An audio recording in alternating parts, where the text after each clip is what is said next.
తెలంగాణ రాష్ట్ర రైతాంగ ప్రజలందరికీ కూడా నమస్కారాలు. నిన్న ఏడాది పాలన పూర్తిగా వస్తున్నటువంటి సందర్భంగా ఏర్పాటు చేసినటువంటి రాష్ట్ర ప్రభుత్వం పేరు మీదనే ఏర్పాటు చేసినా అది ఒక పార్టీ సభలాగానే చేసుకున్నారు వాళ్ళు. నిన్న మహబూబ్నగర్లో ముఖ్యమంత్రి గారు పాల్గొని మాట్లాడినటువంటి సభ, అంతకంటే 3 రోజుల ముందు నుంచి వాళ్ళు నిర్వహించినటువంటి సంబరాలు, రైతుల సంబరాలు అనే పేరు మీద నిర్వహించినటువంటి కార్యక్రమం. ఆ సభ సందర్భంగా ముఖ్యమంత్రి గారు మాట్లాడినటువంటిది వస్తున్నారంటేనంటే తప్పకుండా పాలమూరు వేదికగా రాష్ట్ర రైతాంగానికి సంతోషపడేటువంటి ఏమైనా మంచి మాటలు చెప్తారేమని చెప్పి ప్రజలు ఎదురు చూస్తున్నారు. సభకు పోకపోయినా ఇళ్లలో ఉండేవాళ్ళైనా టీవీల ద్వారా ఏదైనా మంచి సంగతులు చెప్తారేమో మా రైతుల గురించి. వరంగల్ డిక్లరేషన్లో చెప్పినటువంటి మాటలు కనీసం ఏడాది పూర్తవుతున్నటువంటి సందర్భంగానైనా వాటి అమలుకు సంబంధించి ఏమైనా మంచి మాటలు చెప్తారేమని చెప్పి ఆశించినారు. రైతులకు మేలు చేసేటువంటి లేదా రైతుల్ని పెంచేటువంటి మాటలు ఏం చెప్పకుండా రైతుల్ని, వ్యవసాయాన్ని తుంచేటువంటి మాటలు మాట్లాడారు ముఖ్యమంత్రి గారు. అది ఆశ్చర్యం కల్పించేటువంటిది. మొత్తం రాష్ట్ర రైతాంగం గురించి ఏమైనా చెప్తారనుకుంటే అక్కడికి వచ్చి కూడా ఆయన లీడ్ తీసుకున్నటువంటి అంశాలు మళ్ళీ తన నియోజకవర్గానికి సంబంధించినటువంటి ఆ 4 గ్రామాల భూములు తీసుకునేటువంటి విషయం మీదనే ప్రధానంగా దృష్టి కేంద్రీకరించి మాట్లాడుతున్నారు.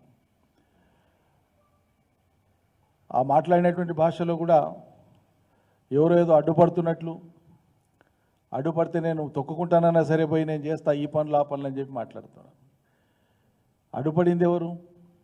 కొడంగల్కే కాదు, ఉమ్మడి పాలమూరు జిల్లా కావచ్చు, తెలంగాణ కావచ్చు, ఏడాదిగా మీరు ఇచ్చినటువంటి హామీలు ఏవైతున్నాయో అమలు చేయండి అని చెప్పి చాలాసార్లు డిమాండ్ చేసినాం, విజ్ఞప్తి చేసినాం. ప్రజలు గగ్గోలు పెడుతున్నారు, అడుగుతున్నారు, అమలు చేయమని అడుగుతున్నారు. ఏడాదిగా పాలమూరు రంగారెడ్డి మీద దృష్టి పెట్టండి, ఒక నెల 2 నెలలు పనిచేస్తే లక్షలాది ఎకరాలకు అదనపు ఆయకట్టు వస్తుంది, కృష్ణలో నీళ్లు వృధా పోతున్నాయని చెప్పి మొత్తుకున్నాం, నెత్తి నోరు కొట్టుకొని మొత్తుకున్నాం. అడ్డుపడే వాళ్ళు ఎవరున్నారని ఎవరిని దొక్కుంటూ పోతారు? నిధులకు అడ్డు వచ్చినా నేను దొక్కుంటూ పోతానని మాట్లాడుతుంది ముఖ్యమంత్రి గారు. మాట్లాడేటప్పుడు ఆయన ఎత్తిప్రాసాల కోసం మాట్లాడతాడా? ఆయన మాట్లాడిన దాంతో మొత్తం లోకం అంతా ఇంప్రెస్ అయిపోతుందా అన్నటువంటి దురాశ ఉంటుందో తెలియదు. కానీ నిధులు ఇచ్చేది మీ ప్రభుత్వమే, మీ సహచార మంత్రులే. మరి వాళ్ళు నిధులు లేకపోతే మీ మంత్రులను దొక్కుంటూ పోతారా? భూములు అడుగుతుండ్రు, రైతులు గల భూములు ఇవ్వకపోతే మళ్ళీ రైతుల్ని తొక్కుకుంటూ పోయి భూములు తీసుకుంటారా? హామీలు అమలు చేయమని అలా ప్రజలు అడుగుతున్నారు, ఈ ప్రజల్ని దొక్కుకుంటూ పోతారా? ఎవరిని దొక్కుతారండి మీరు? ఏం భాష? చేయాల్సిన పనేంది, కర్తవ్యం ఏంది, మీ మీద ఉన్న బాధ్యత ఏంది, మీరు ఇచ్చిన హామీలు ఏంది, మీరు ఆడ మాట్లాడుతున్నటువంటి తీరేంది? బెదిరించడం ఏందని నాకు అర్థం కాదు. ఇంకో మాట, 10 లక్షలు కాదు నేను 20 లక్షలు నేనని మాట ఎందుకు వస్తుందండి? ఓ ప్రజాస్వామ్య ప్రభుత్వంలో ప్రభుత్వ అధినేతగా ఉండేటువంటి ముఖ్యమంత్రి మాట్లాడేటప్పుడు మా ప్రభుత్వం అనాలి, మేము అనాలి, లేకుంటే ప్రభుత్వం చేస్తుంది అనాలి. నేను ఇస్తా 20 లక్షలు మీ జాగిరా ఇవన్నీ మీరు సొంతంగా కొంటున్నారా? మీ ఇంటికి కొనుక్కుంటున్నారా? భూసేకరణ చట్టం లేదా? భూసేకరణ చట్టాన్ని కాదని భూసేకరణ చట్ట పరిధిలో వాళ్లకు పరిహారం సరిపోకపోతే మీరేమన్నా పరిహారం పెంచి ఇచ్చేటువంటి ప్రణాళిక మీ దగ్గర ఉందా? ఉంటే ప్రజలకు చెప్పండి, అది సంతోషపడతాం. ఎక్కడైనా ప్రభుత్వం ఏ అవసరాల కోసమైనా భూసేకరణ చేస్తే భూసేకరణ చట్టం ఉంది 2013, మీ సర్కారు తెచ్చిందే, అంటే ఇప్పుడు మీరున్న పార్టీ సర్కారు తెచ్చిందే వెనకడికి. దాని ప్రకారం ఇవ్వాల్సి వస్తుంది. మేము స్టేట్ అమెండ్మెంట్ చేస్తాం, 10 కాదు 20 లక్షలు ఇస్తాం, 20 కాదు 30 ఇస్తామనే ధైర్యం ఉంటే మీకు నిధులు పర్మిట్ చేస్తే సంతోషంగా ప్రకటించండి. ఇది ఒక కొడంగల్కే వర్తిస్తుందా? రాష్ట్ర ఎక్కడైనా భవిష్యత్తులో ఎక్కడ భూసేకరణ జరిగినా వర్తిస్తుందా? ఇంకో మాట, ఇక్కడ మీరేదో ఎంప్లాయ్మెంట్ క్రియేట్ చేయడం కోసం వెనుకబడిన కొడంగల్ లాంటి చోట నేను ఎంప్లాయ్మెంట్ క్రియేట్ చేసే ప్రయత్నం చేస్తే కొందరు అడ్డుపడుతున్నారంటే మాటలు ఎవ్వరు అడ్డుపడతలేరు. ఒక్క కొడంగల్లే కాదు, మీరు పాలమూరు బిడ్డ అంటున్నారు కదా, మీరు పాలమూరు బిడ్డ అని చెప్పుకుంటున్నారు కదా, మరి పాలమూరు బిడ్డ అయితే మొత్తం పాలమూరు గురించి లేదా మొత్తం తెలంగాణ గురించి పాలమూరు ముద్ర మొత్తం తెలంగాణ మీద ఉండేటట్లు మీరు కొత్తగా 1 ఎకరా భూమికి సేకరించాల్సిన పని లేదు. ఇప్పుడు నిజం చెప్పాలంటే అవసరమైతే భవిష్యత్తులో చూద్దాం. గత ప్రభుత్వమే, కేసీఆర్ ప్రభుత్వమే ప్రతి జిల్లాలో ఇండస్ట్రియల్ క్లస్టర్స్ కోసము ఐఐసి ద్వారా తెలంగాణ ఇండస్ట్రియల్ ఇన్ఫ్రాస్ట్రక్చర్ కార్పొరేషన్ ద్వారా ఆయా జిల్లాలలో ఉండేటువంటి భూమి లభ్యతను బట్టి కేవలం ప్రభుత్వ భూమి, ప్రైవేట్ భూమి గురించి నేను చెప్తలేను, ప్రభుత్వానికి సంబంధించినటువంటి భూమి ప్రతి జిల్లాలో 400-500 ఎకరాల నుంచి 1000 ఎకరాల దాకా ఐడెంటిఫై చేసి పెట్టినారు. ల్యాండ్ ఉంది. ఇప్పుడు కొందరు బిఐ పాస్లో అప్లికేషన్ పెట్టుకున్నటువంటి ప్రాస్పెక్టివ్ ఇండస్ట్రీస్కి ఆల్రెడీ ఇచ్చినారు రూరల్ ఇండస్ట్రీస్ కోసం. అవి జిన్నింగ్ మిల్స్ కావచ్చు, కాటన్ మిల్స్ కావచ్చు, లేకుంటే రైస్ మిల్స్, పారాబాయిల్డ్ మిల్స్ కావచ్చు, ఇంకోటి కావచ్చు, ప్రాసెసింగ్ ప్లాంట్స్ కావచ్చు. కొన్ని ఆల్రెడీ ఆపరేషన్లు అవుతున్నాయి, కొన్ని మిడ్వే ఉన్నాయి. అటువంటి భూములు సిద్ధంగా ఉన్నాయి. ఇదివరకే ప్రభుత్వం గుర్తించినటువంటి, కేసీఆర్ ప్రభుత్వం గుర్తించి తయారుగా పెట్టినటువంటి భూములు ఈ రాష్ట్రంలో సిద్ధంగా ఉన్నాయి. మీరు ఎంప్లాయ్మెంట్ క్రియేట్ చేస్తామంటే, ఇండస్ట్రీస్ పెడతామంటే వి వెల్కమ్ ఇట్. అవి పక్కకు పెట్టి నేను మళ్ళీ అదే లగచర్లలో ఫార్మాసిటీని వెనక్కి తీసుకుంటాం, మళ్ళీ నేను ఇండస్ట్రియల్ కారిడార్తో ముందుకు పోతా అంటే ఈ మొండి పట్టుదల, మంకు పట్టుదల ఎందుకు? ఆ గిరిజనుల భూములే కావాలన్నా? ఇంకోతోన ప్రభుత్వ భూములు, అదే నియోజకవర్గంలో ప్రభుత్వ భూములు వెతకండి, లేవా? చాలా ఉన్నాయి గుట్టలు గట్లు. ప్రభుత్వ భూముల్లో పెట్టండి, సంతోషిస్తాం. ఎందుకు వాళ్ళనే జిద్దుగా తీసుకొని దీంట్లో గెలిపోవడం లేదండి? నాకు అర్థం కాదు. ప్రభుత్వం ప్రతిష్టకి ఎందుకు పోవాలి? ఆ పేద గిరిజన భూముల్ని మళ్ళా మేము ఇంకో కేటగిరీ కింద నోటిఫై చేస్తాం, ఫార్మా కాకుండా ఇంకో దాని కింద నోటిఫై చేస్తే అప్పుడు ఎవరేం మాట్లాడతారు అన్నట్లు మీరు సాంకేతికంగా పోతున్నారు. అది సరైంది కాదు. మళ్ళీ ఆరిపోతున్నటువంటి నిప్పురవ్వల్ని మీరు మంట పెట్టినట్లయితే, మీరు ఆజ్యం పోసినట్లయితే ఇది తగదు అని చెప్పి మేము హితవు పలుకుతా ఉన్నాం.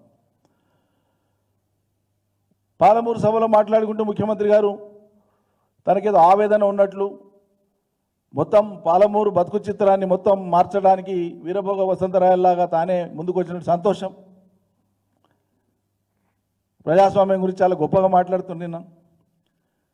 2 వారాలకు కూడా కాలేదు కదా, మీ సొంత ఊర్లో కొండారెడ్డిపల్లిలో మాజీ సర్పంచ్, 15 ఏళ్ళు సర్పంచ్గా పనిచేసిన 80 ఏళ్ల పెద్ద మనిషి సాయిరెడ్డి స్వయంగా సూసైడ్ నోట్ రాసిండు. ఎవరి మీద రాసిండండి? మీ కుటుంబం మీద, మీ సోదరుల మీద రాసి చచ్చిపోయింది ఆయన. నిజం కాదా ఇది? పరామర్శకు పోవడానికి, ఆ కుటుంబాన్ని పరామర్శించడానికి బయట నుంచి పోయేటువంటి వాళ్లను గ్రామంలోకి రాకుండా కట్టడి చేసి, ఒక మనిషిని కూడా ఊర్లోకి ఎంటర్ కాకుండా చేసినటువంటి మీరు, మీ ప్రభుత్వము, మీ యంత్రాంగము పాలమూరులో వచ్చి ప్రజాస్వామ్యం గురించి మాట్లాడతారా? కొండారెడ్డిపల్లికి మాత్రం ప్రజాస్వామ్యం వర్తించదా? నేను చదువుకునేటప్పుడు ఊళ్ళో పాలమూరులో అప్పుడు బస్సులు పోతుండే, వలసలు పోతుండే, అవి మార్చనికే నేను వచ్చాను. మీరు మార్చేదేంటండి? వలసలు ఆపేసి పచ్చని పంటల పాలమూరును చేసింది మా ప్రభుత్వం. దానికి మీరు ఏం యాడ్ చేస్తారో చేయండి, ఎంత పెంచుతారో పెంచండి. ఇప్పుడు వచ్చి మీరేదో వలసల్ని ఆపుతా, వలసలు ఇప్పుడు లేవు. భారీ వలసలు ఎప్పుడో వెనక్కి వచ్చేసినాయి. పాడి పంటలతోనే పాలమూరు పచ్చగా ఉంది. ఉన్న పాలమూరు పచ్చదనాన్ని నిలబెట్టే పని చేయమంటున్నాం మిమ్మల్ని. మళ్ళీ ఎడారి చేయొద్దంటున్నాం, మళ్ళీ వలసలు పోయే పని చేయొద్దంటున్నాం. అయినా మీరు చదువుకునేటప్పుడు బస్సులలో వలసపోయినటువంటి కాలంలో ఉన్న సర్కారు ఎవరిదండి? మీ ఇందిరమ్మ రాజ్యమే కదా. మీ ఇందిరమ్మ రాజ్యంలో మొదలైన వలసలే కదా అవి. మీ కాంగ్రెస్ పాలనలో మొదలైన వలసలే కదా అవి. వలసల పరాకాష్ట, కరువు పరాకాష్ట, కరువు బీభత్సం ఎట్లా ఉంటుందో తెలుగుదేశం ఎమ్మెల్యేగా శాసనసభలో మీరు స్వయంగా మాట్లాడారు కదా. మీ తండ్రి చనిపోతే దినవారాలు చేయడానికి పోతే స్నానం చేయడానికి నీళ్లు కూడా గతి లేవు. ఉన్న కొద్దిపాటి నీళ్లు బోర్లలో ఉండే వాటితో స్నానం చేద్దామంటే బోర్ల కరెంటు కూడా గతి లేని పరిస్థితి కాంగ్రెస్ దాన్ని మాట్లాడింది మీరే కదా. ఆనాటి పరిస్థితి కారకులు మీ కాంగ్రెస్ పార్టీ కదా. దానికి ఆ స్థితిని మార్చి, తెలంగాణ తెచ్చి ఆ స్థితిని మార్చినటువంటి పార్టీని కానీ, ఆనాటి ప్రభుత్వాన్ని కానీ తప్పుపట్టేటువంటి ప్రయత్నం ఇంకా చేసుకుంటూ ఎంతకాలం పోతారు? ఎంతకాలం పోతారు? అందువల్ల నిన్న ఆశించినటువంటిది ఒకటి, జరిగింది ఒకటి. ఇవాళ మాటి మాటికి నాకు గుర్తు చేయాల్సి వస్తుంది. ఇది విమర్శకు వస్తే నేను విమర్శిస్తలేను. అరే ఏడాది అయిపోతుంది ఇక. 6 రోజులైతే 6 రోజులైతే ఏడాది అయిపోతుంది. మీరు ముఖ్యమంత్రి అయ్యి మాట్లాడితేనే పాలమూరు బిడ్డను, నల్లమల్ల బిడ్డను నేను హుంకరిస్తున్నా, పులులు సింహాలని చూసిన వాళ్ళు మానవ మృగాలైతే ఎవడు మానవ మృగం ఉన్నాడు ఇడా? మీ వీరత్వం, ధీరత్వంతో మీ పనులలో చూపించండి. మీ శూరత్వం మీ పనులలో చూపియండి. పాలమూరు రంగారెడ్డి పనులు కేవలం మిగిలినటువంటివి ఒక 2 నెలలు 2 నెలల 10 రోజులు సీరియస్గా చేస్తే అయిపోతాయి. ఏ కానయ్యానికే మనసు రాలే, మీకు ఇవ్వాలని తట్టెడు మట్టి దీనికే మనసు రాలే. సిద్ధంగా ఉన్న రిజర్వాయర్లన్నీ పనికే మీకు చేతనెత్తలేదు. 4 స్టేజ్లు పంపులు రెడీగా ఉన్నాయి. 8-9 పంపులకు గాను 4 పంపులు సిద్ధంగా ఉన్నాయి. మిగిలిన కొద్దిపాటి పనులు చేసి నీళ్ళు ఏమని ఇప్పటికి 100 సార్లు మేము వర్లబట్టి మాట్లాడబట్టి ప్రజలు ఎదురు చూడబట్టి ఒకనాడు సమీక్ష చేయడానికి గతలేదు. ఏడాది అయితే ఇంకేం చేస్తారు మీరు? కృష్ణా నీళ్ళని కృష్ణార్పణం సముద్రం పాలు చేస్తారు. బందరుకు భయం మన నీళ్ళని సముద్రం పాలైపోయా. నీళ్ళని ఒడిసిపట్టకపోతుంది. పాలమూరున గతి చేస్తుంది. ఇప్పుడు ఇంత పెద్ద ఎత్తున వర్షాలు పడి భారీగా వరదలు వచ్చి ఒక్కొక్క రోజు సగటున ఒక 30-40 రోజులైతే సగటున 30 టీఎంసీల నీళ్లు సముద్రంలోకి పోయినాయి. కృష్ణానది నీళ్లు 25 నుంచి 30 టీఎంసీల నీళ్లు సముద్రం పాలైనాయి ఒక 30-40 రోజులు వరద సమయంలో. ఇంత వర్షాలు పడ్డా ఈరోజు పరిస్థితి ఏంటంటే శ్రీశైలంలో ఈ రాష్ట్ర రైతులందరూ గమనించాలి. రైతులలో కాంగ్రెస్ పార్టీ రైతులు కూడా ఉన్నారు, కాంగ్రెస్ ఓట్లు వేసిన రైతులు ఉన్నారు, కాంగ్రెస్ అభిమానులు ఉన్నారు. వాళ్ళు కూడా జాగ్రత్త వినాలని నేను మనవి చేస్తా ఉన్నా. శ్రీశైలం నుంచి శ్రీశైలంలో 215 నిల్వ టీఎంసీ మాత్రమే, కానీ ప్రతిరోజు ఎక్కిపారుతోంది. ప్రతిరోజు 20-30 టీఎంసీలు సముద్రం పాలవుతున్నాయి. అన్ని రోజులు కలిపి ఆంధ్ర ప్రభుత్వం ఇప్పటికీ సుమారు 400 టీఎంసీల నీళ్లను డ్రా చేసింది శ్రీశైలంలోకి వెళ్ళి. అటు హైడల్ పవర్ పేరు మీద కావచ్చు, పోతిరెడ్డిపాడు ద్వారా కావచ్చు, తెలుగంగ ద్వారా కావచ్చు, కృష్ణానది నుంచి శ్రీశైలం ద్వారా ఆంధ్ర ప్రభుత్వం ఇప్పటికే 400 టీఎంసీల నీళ్ళను డ్రా చేసింది. ఇప్పుడు వరద లేదు. శ్రీశైలంలో ఉండేటువంటి నిల్వ 130 టీఎంసీలకు పడిపోయింది. ఇప్పుడు ఈరోజు 130 టీఎంసీల నిల్వ సామర్థ్యం శ్రీశైలం. ఇంత బ్రహ్మాండంగా వానకాలం వచ్చి ఇంత వరద వచ్చి ఇన్ని నీళ్ళు వచ్చిన సంవత్సరంలో రైతులు ఏం ఆశిస్తారు? పాలమూరు రైతులు ఏం ఆశిస్తారు? నువ్వు పాలమూరు రంగారెడ్డి ఎట్లా చేయకపోతే ఇవి పని అమల్లో ఉండేటువంటి కేఎల్ఐ కన్నా నీళ్ళు అందాలి కదా. మరి ఇప్పుడు యాసంగిలో కేఎల్ఐ ద్వారా నీళ్ళు రావాలని రైతులు ఆశిస్తారు కదా. జూరాల మీద ఆధారపడినటువంటి భీమా, నెట్టెంపాడు, కోయిల్ సాగర్ వాళ్ళు ఆశిస్తారు కదా నీళ్ళు రావాలని యాసంగికి. ఈ యాసంగి ప్రణాళిక ఏది? నువ్వు యాసంగికి ఇప్పుడు రైతులు వేసుకోవాలన్నా వేసుకోవద్దా? వేసుకుంటే మరి 130 టీఎంసీలతోనే ఏడ సరిపోతుంది? అవతల ఆంధ్రోళ్ళు వాళ్ళు గుంజేది వాళ్ళు గుంజుతూ ఉన్నారు. హైడల్ పవర్ చీప్ కాబట్టి ఈ రాష్ట్రం ఆ రాష్ట్రం హైడల్ పవర్ను జనరేట్ చేస్తూనే ఉంది, నీళ్ళు పోతూనే ఉన్నాయి.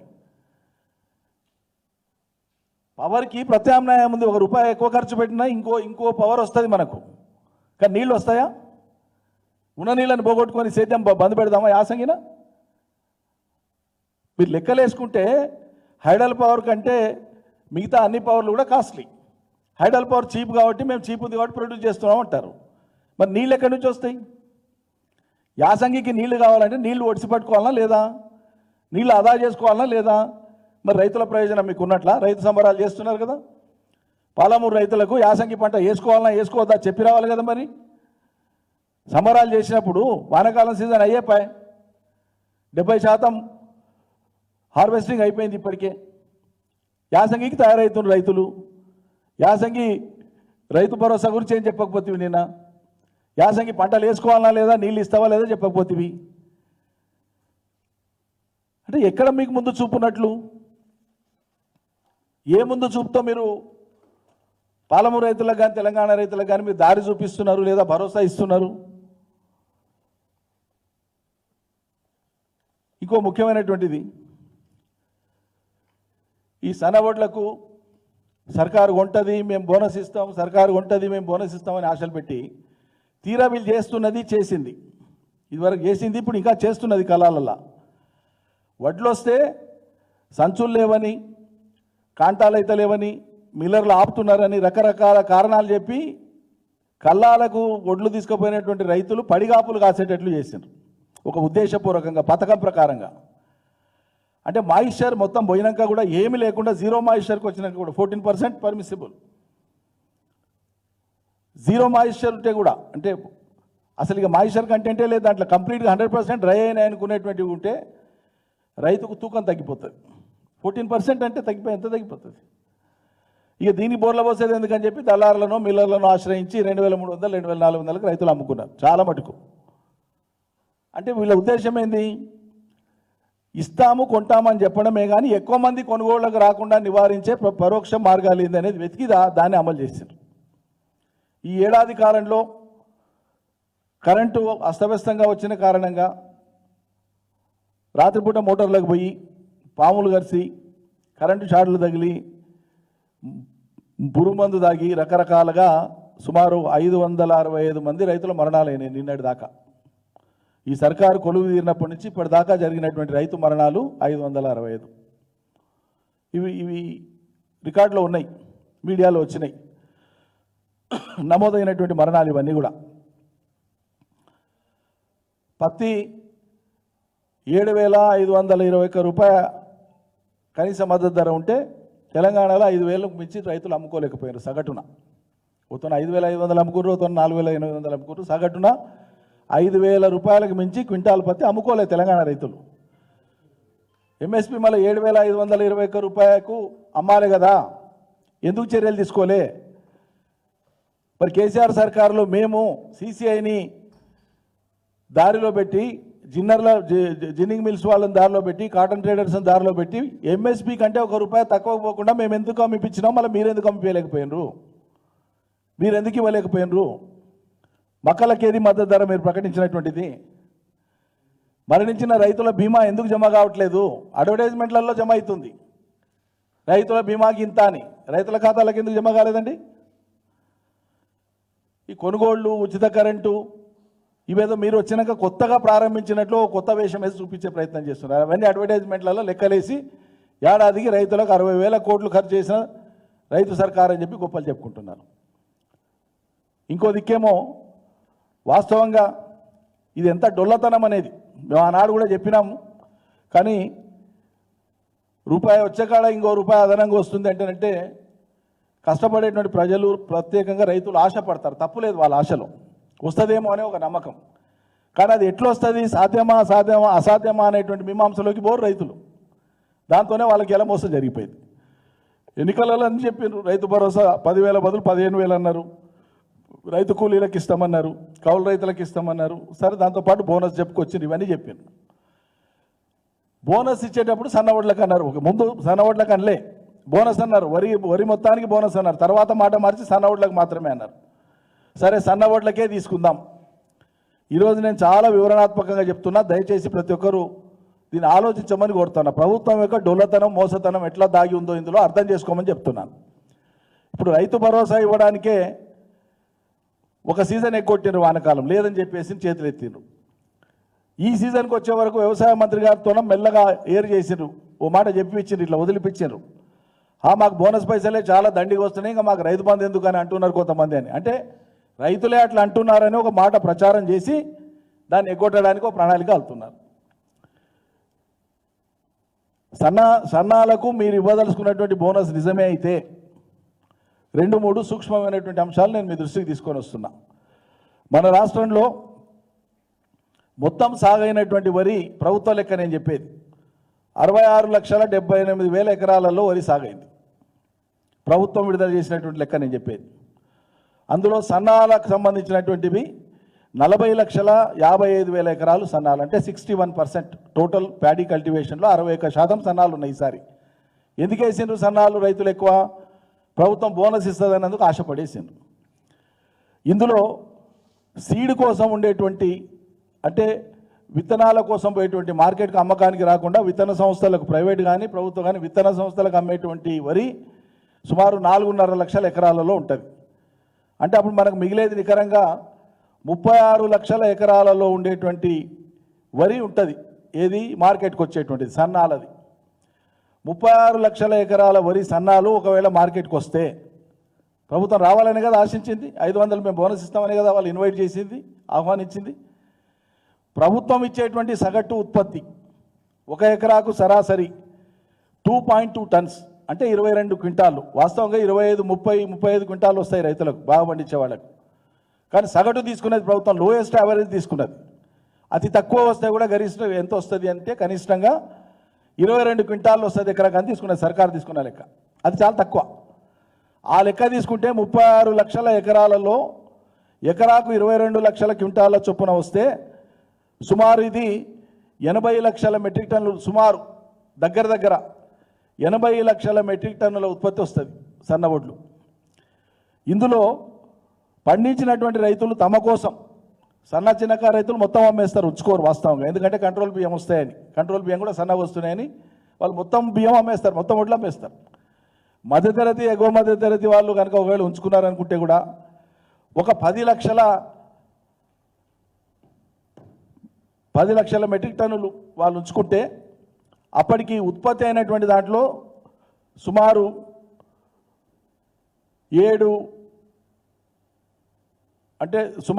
70 లక్షల మెట్రిక్ టన్నుల ధాన్యం అందుబాటులో ఉంటుంది. ఈ 36 లక్షల ఎకరాలకు సంబంధించినటువంటిది సుమారు 70 లక్షల మెట్రిక్ టన్నుల ధాన్యము అమ్మకానికి ఉంటుంది.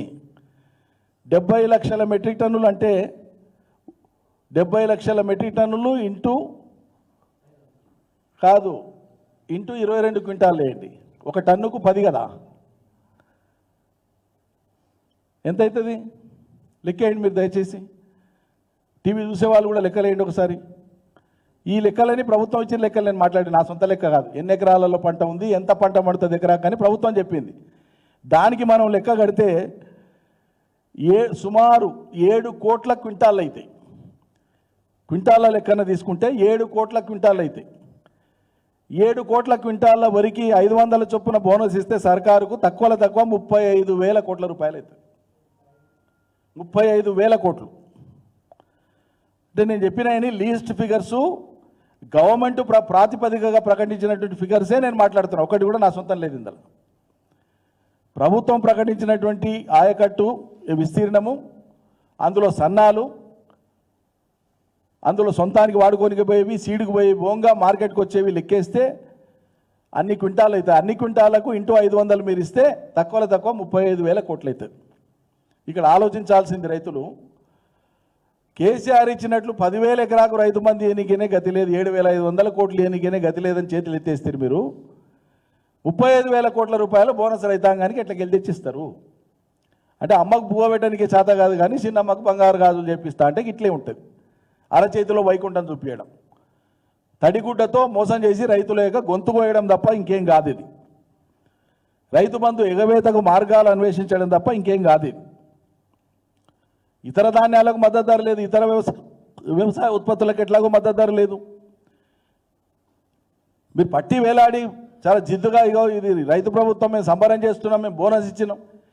ఇచ్చిన బోనస్ ఎంత ఈ రోజుకి 35,000 కోట్ల బోనస్ అయితే దాంట్లో ఆల్రెడీ 70% హార్వెస్టింగ్ అయిపోయింది. 70% అంటే సుమారు 22-23 కోట్ల దాకా వెళ్ళిపోవాలి. 1000 కోట్లు అంటే 20,000 పైచీల కోట్లు ఇచ్చి ఉండాలి ఇప్పటికే బోనస్. ఇప్పటికి ఇచ్చింది ఎంతనండి రాష్ట్ర ప్రభుత్వం? 30 కోట్ల రూపాయలు ఇచ్చింది, జస్ట్ 30 crores. అంటే ఏ ఒక ఊరికో ఊరిలోని 4-5 గ్రామాలకు సరిపోయినంత బోనస్ కాదు. మీరు 5 ఎకరాలు ఉన్నారైతే మీరే అనుకోండి, ప్రెస్ మిత్రులు మీలో చాలామందికి వ్యవసాయం ఉండొచ్చు, ఎకరా 2 ఎకరాలు 3 ఎకరాలు 4 ఎకరాలు. మీకు 60-70 క్వింటాలు అయితే మీకు ఎంత రావాలండి బోనస్? ఒక 60 క్వింటాలు అయినా ఎంత రావాలి? మీరు 30,000 రూపాయలు రావాలి మీకు బోనస్. పడ్డదా మీలో ఎవరికన్నా? ఇదే విచిత్రం. అంటే ఒక వ్యక్తి తప్పు చెప్తేనో అబద్ధం చెప్తేనో అవతల వ్యక్తికి ఒక అవగాహన వస్తుంది, అరే నేను అబద్ధం చెప్పి ఇంకోసారి నమ్మొద్దు అనుకుంటా. ప్రభుత్వం ఎట్లా చెప్తుందండి? నాకు అర్థం కాదు. ఇంత మోసపూరితంగా ఎట్లా మాట్లాడుతుంది? ఏం ధైర్యము? ఏం లెక్కలేసుకొని చెప్పిండు మీరు ఆనాడు ప్రజలకు హామీ ఇచ్చేటప్పుడు? సాధ్యాసాధ్యాల గురించి మీరు రైతాంగానికి చెప్పిన అసలు మేము చెప్తామంటే అధికార పార్టీగా ఆ రోజు కేసీఆర్ కంటే మేము నువ్వు ఏది ఎత్తు దానికంటే మేము ఎక్కిస్తున్నామని ఉరుకురుకులాడి రంకెలేసి మాట్లాడుతుంది. పొట్లకిద్ద రంకెలేసినట్లే ఉండే అలా ఏం కానే కాదు, మేము అద్భుతం చేసి చూపిస్తాం, చేతిలో పెట్టి చూపిస్తామని చెప్తుంది. ఎక్కడుంది మరి? ఈ మొత్తం పాలనా వైఫల్యాలని, ముందు చూపు లేనటువంటి తనాన్ని మేము ఎప్పటికప్పుడు ఎత్తు చూపిస్తున్నాం. ప్రారంభం నుంచి కూడా సరి చేసుకోమంటున్నాం, మీరు ఇచ్చిన హామీలు అమలు చేయమంటున్నాం. వీటి మీద సమయోచితంగా తెలంగాణ సమాజానికి బాసటగా నిలవవలసినటువంటి మేధావులు అనుకునేటువంటి వాళ్ళు, మేము నిష్పక్షపాతము ప్రజల పక్షమే అనుకునేటువంటి మేధావులు చాలామంది ఉన్నారు. వాళ్ళ సైద్ధాంతిక ప్రాతిపదికలు ఏమున్నప్పటికీ కూడా మేము ప్రజల పక్షానే అని మాట్లాడిన వాళ్ళు ఉన్నారు. లగచర్ల విషయంలో మాట్లాడరు. ముచ్చటగా 3 ఎన్కౌంటర్లు అయినా ఇవాళ ములుగుతో జరిగింది మొదలు పెడితే. కేసీఆర్ సర్కార్లో 10 ఏళ్లలో తెలంగాణలో ఎన్కౌంటర్ల పరిస్థితే లేదు కదా. మరి ఎట్లా పునరుద్ధరించబడ్డాయి ఎన్కౌంటర్లు? ప్రొఫెసర్ కోదండరాం, ప్రొఫెసర్ బాలగోపాల్, ఆకునూరు మురళి తదితర మేధావులందరూ కూడా ఏం భరోసా ఇస్తున్నారు ఇవాళ తెలంగాణ సమాజానికి? అంటే కేంద్ర బిందువు ఒకటే, కేసీఆర్ను వ్యతిరేకించడం కోసం ఈ ప్రపంచంలో అన్నింటికీ రాజీ పడతామనేటువంటి ఈ రాజీతత్వం ఏందండి? ప్రజల పక్షం అది. కేసీఆర్ లేరు కదా ఇప్పుడు, ఉన్నది ప్రజాప్రభుత్వం వాళ్ళు చెప్పుకుంటుంటే మీరు కూడా సపోర్ట్లు కొడుతున్నారు కదా. మరి ప్రజాప్రభుత్వం యొక్క నిర్వహణ మీద మీ నోరెందుకో వెలగదు? దయచేసి రాష్ట్ర రైతులు ప్రత్యేకంగా ఇంకా భ్రమలు మీరు పెట్టుకోకండి ఈ సర్కారు మీద. రేపు స్థానిక సంస్థల ఎన్నికలు వచ్చేటప్పటికీ ఏదో ఒకటి కొత్తగా ఇది చేసినామనో చేస్తున్నామనో ప్రకటనలు ఇవ్వాలనో రేపో ఎల్లుండో చెప్పొచ్చు ముఖ్యమంత్రి గారు. ఇప్పటిదాకా వాళ్ళ ఏడాది కాలంలో జరిగినటువంటి వాళ్ళ యొక్క ఆచరణను చూస్తే ఈరోజో రేపో వాళ్ళు ప్రకటించే ప్రకటనలకు సార్థకత ఉండదు, విలువ ఉండదు. వాటి మీద భ్రమలు పెట్టుకోకండి అని చెప్పి మేము విజ్ఞప్తి చేస్తా ఉన్నాం. ఈ ప్రభుత్వానికి సరైన సందర్భంలో సరైన రీతిలో ప్రజలు తమ వ్యతిరేకతను, నిరసనను ప్రజాస్వామ్య పద్ధతిలో తెలియజేస్తే తప్ప ఈ ప్రభుత్వం దారికి రాదు. కాబట్టి మన బాధ్యతను మనం ప్రజాస్వామ్యబద్ధంగా గట్టిగా నిర్వర్తించాల్సిందే. భ్రమలకు గురి కావద్దు అనేటువంటి విషయాన్ని మరొకసారి తెలియజేస్తూ ఆలోచించమని నేను రైతాంగానికి విజ్ఞప్తి చేస్తున్నా. జై తెలంగాణ.